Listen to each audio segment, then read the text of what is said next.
Isa sa mga core competency ng organic agriculture production in situ ay ang raised organic chicken. Sa video na ito, tatalakayin natin ang feed forms, feeding stages, elements of fermented feeds, conversion of commercial to organic chicken, nutrition, biosecurity, and poultry husbandry management. We have three feed forms. Ito ang mash, crumble, at pellet. Mash is a fine mixture of ground grains, vitamins, minerals that an animal needs and has roughly the consistency of cornmeal. The benefit of grinding feed to make a mash is that the ingredients are mixed uniformly. This is usually mixed with water. A crumble is a pellet that has been broken into smaller pieces. Crumble are typically made for young birds as it is easy for them to eat. Sa pellet started as a mash that has steam added and is compressed into its pellet form. This means that any bacteria that could have been in the mash is cooked out of the pellet. So in this slide, tatalakayin ko naman ang mga feeding stages of a broiler chicken. Pre-starter or booster is 0 to 2 weeks old chick, while starter is from 2 weeks to 4 weeks old chick, and finisher naman is from 4 weeks old to market age of chicken. Tandaan na ang market age of organic chicken is 70 to 80 days old. So meaning, if kinatay ang manok ng 45 days, kahit sabihin pa natin na siya ay pinakain ng organic feeds, ito ay hindi mako-consider as a organic chicken. For layers naman, starter is from 0 to 6 weeks old chick. Grower from 6 to 12 weeks of chicken. Developer is from 12 weeks to 18 weeks old. Layer 1 is from 18 weeks to 42 weeks old. And layer 2 is from 42 weeks until sila ay maging culls na manok. So medyo matagal ang feeding stages ng layer hens, since from 18 weeks ay dun pa lang ito magsa-start ng itlog. So culls na manok or culling is the removal of unwanted, sick, and undesirable birds in the flock, including unproductive birds. So pag hindi na nangingitlog o matatanda na ang mga manok, ito ay considered na as a cull's chicken. Chickens have well-developed gizzard o yung tinatawag nating balun-balunan, a part of the stomach that contains tiny stones that grinds up the food. So dito naman, tatalakayin natin ang feed formulation. There are 5 important elements in feed formulation na dapat magkakahalo for balanced diet ng mga manok. The 5 elements of fermented feed formulations are carbohydrates, protein, lipids, vitamins, and minerals. Carbohydrates is a source of energy that serves as a fuel, and the sample of feeds that has rich in carbohydrate content is rice bran or kung tawagin ay darak, and corn bran o giniling na mais. Protein. Protein is for the growth of muscles. Rich in protein feeds are duckweed, azolla, tricantera, moringa. So ito yung 4 na nasa list ay kung tawagin ay mga power plants, since ito ay may mga matataas na crude protein. So nabibili naman sa agri-supply ang soya meal and fish meal. Sa lipids naman, ito yung mga pampataba. So rich in lipid feeds is copra meat o kung tawagin ay sapal ng niyog at copra meal. Sa vitamins, vitamin is vital in animal health and bones. Ito yung mga concoctions katulad ng fish amino acid, fermented fruit juice, and fermented plant juice. So ang sample naman sa minerals ay rock salt, carbonized rice hull, limestone, o tinatawag nilang apog. So this table is the percentage needed in mixing the 5 elements to balance their diet. This is a total of 100%. For example, sa pre-starter, makikita natin na 40 kilos dapat ang protein, 8 kilos ang lipids, 45 kilos ang carbohydrates, 2 liters naman sa vitamins, and 5 kilos sa minerals. So kapag kinompute mo ito, this will be a total of 100%. So these are the samples of a pre-starter mix, the sample of starter mix, and the sample of finisher mix. So sa topic naman na ito, tatalakayin kung papaano mag-convert ng commercial chicken to organic chicken. If poultry are to be sold as organic products, the poultry shall be organically reared according to the conversion period showed in the table. So for broiler chicken, 14 days from hatching and continue to at least 28 days of age or at least 14 days before harvest. Sa dual type or heritage broiler, 21 days from hatching and continue to at least 52 days of age or at least 31 days before harvest. Sa native chicken naman, 20 days from hatching and continue to at least 90 days of age or at least 69 days before harvest. Pag kayo ay magko-convert into organic chicken, hindi ibig sabihin na agad-agad siya ay papakainin mo na ng organic feeds. So this table shows the conversion periods from commercial feeds to fermented feeds. Ang CF, meaning commercial feeds o yung mga patukanan na bibili sa agri-supply na may iba't ibang forms, ito yung mash, crumble, and pellet.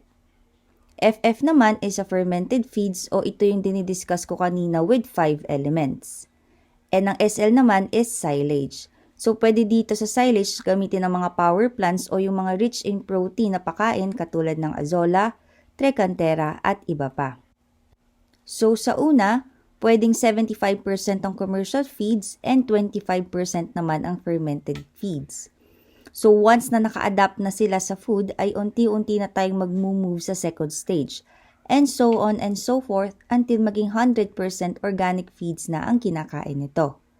So, kaya 70 to 80 days old ang market age ng organic chicken kasi meron tayong conversion stages na sinusunod sa pakain sa manok. The use of antibiotics for prophylactic, preventive purposes is not allowed. All steroids and other synthetic growth promoters or enhancers shall be prohibited.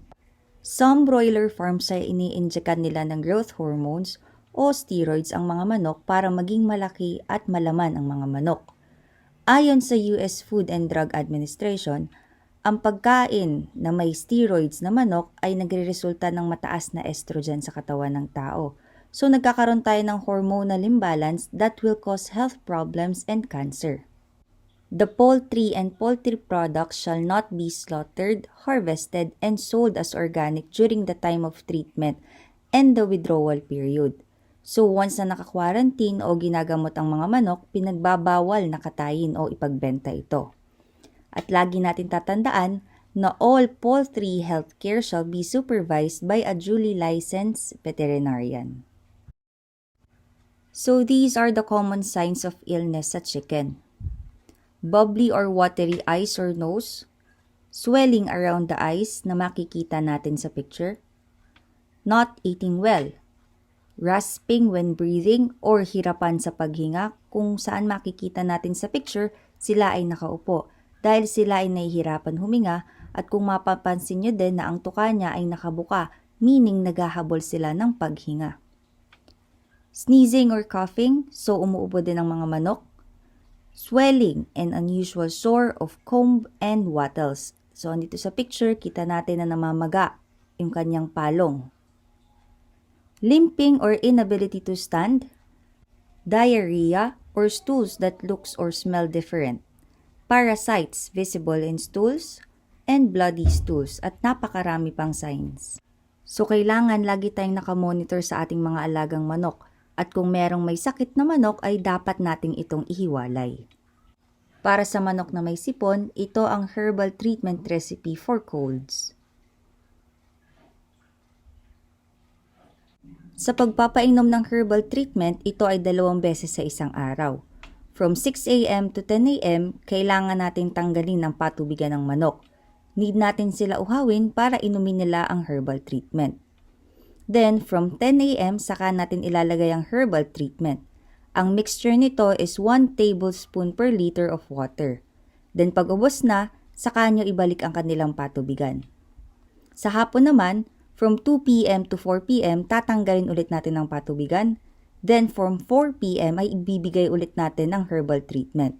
So itong process na ito ay kailangan ulitin for 5 days or until na sila ay gumaling. Para sa may mga malalang kumakalat na sakit sa manok katulad ng bird's flu, Newcastle disease, salmonella at infectious bronchitis, need natin magpa-vaccine.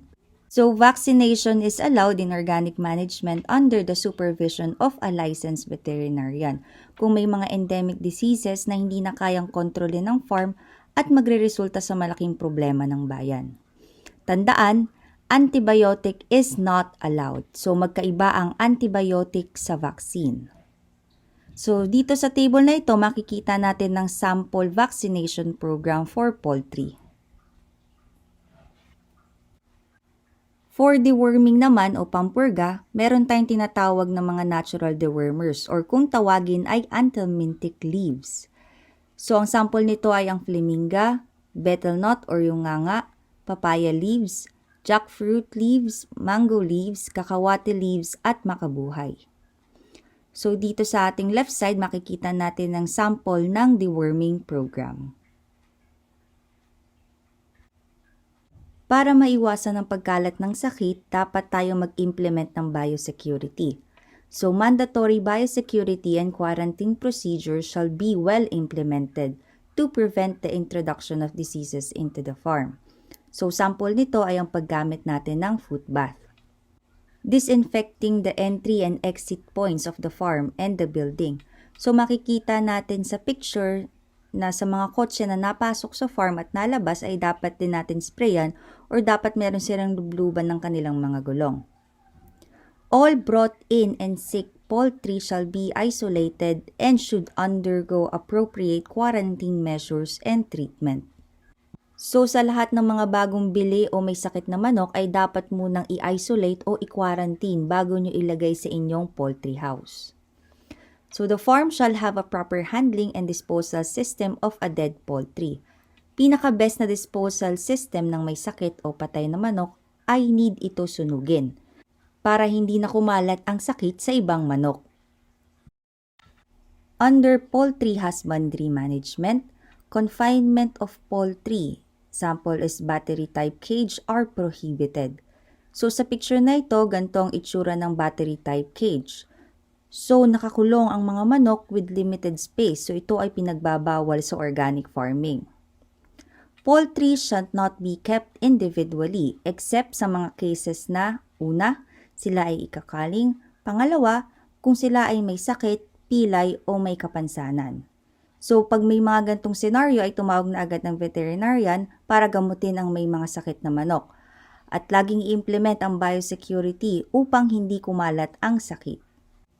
Dito sa slides na ito, tatalakayin ko naman ng identification ng manok.